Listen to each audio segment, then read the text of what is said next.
Statement, suggestions, observations को हमने note किया है।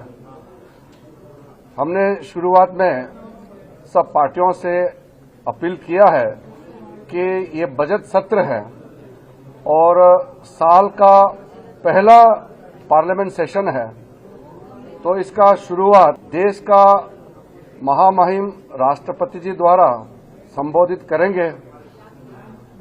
राष्ट्रपति जी का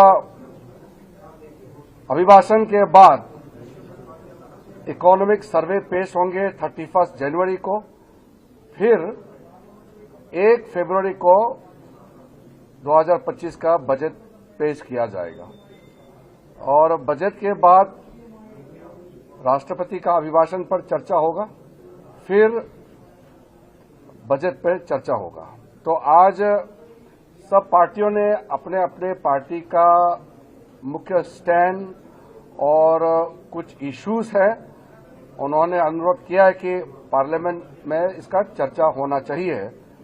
तो आप सबको मालूम है, क्योंकि ये बजट सत्र है, तो राष्ट्रपति का अभिभाषण और बजट पर चर्चा होने के बाद कोई बहुत ही अर्जेंट इशू आएंगे तो उस पर भी बीएसी में बैठ करके इसका निर्णय किया जाएगा।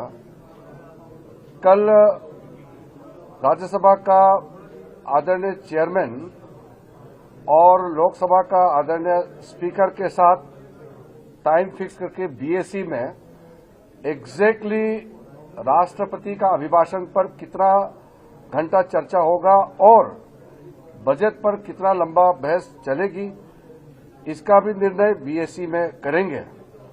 5 तारीख में दिल्ली का चुनाव है, तो वो हॉलीडे है, उस दिन पार्लियामेंट फंक्शन नहीं होगा और बजट सत्र का पहला भाग 13 तारीख तक चलेगी और फिर हम 10 मार्च तक रिसेशन के बाद फिर मिलेंगे। तो हम ये उम्मीद करते हैं कि साल का पहला पार्लियामेंट सेशन बहुत सार्थक रहेगी और सारे पॉलिटिकल पार्टीज की ओर से पार्टिसिपेशन, कोऑपरेशन और कोऑर्डिनेशन मिलेगा, ऐसा उम्मीद है।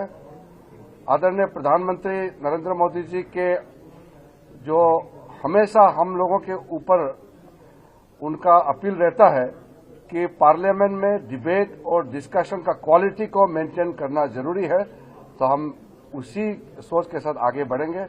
और मैं पुनः हमारे जितने भी पॉलिटिकल पार्टीज के फ्लोर लीडर्स आज अटेंड किया है, सबको धन्यवाद देना चाहता हूं और साथ साथ में हमारे पूरे टीम, पार्लियामेंट्री अफेयर्स मिनिस्ट्री, सरकार का बिजनेस के साथ हम पूरा तैयार है और अच्छा बजट सत्र चलेगा, ऐसा हम उम्मीद रखते हैं। बहुत बहुत धन्यवाद।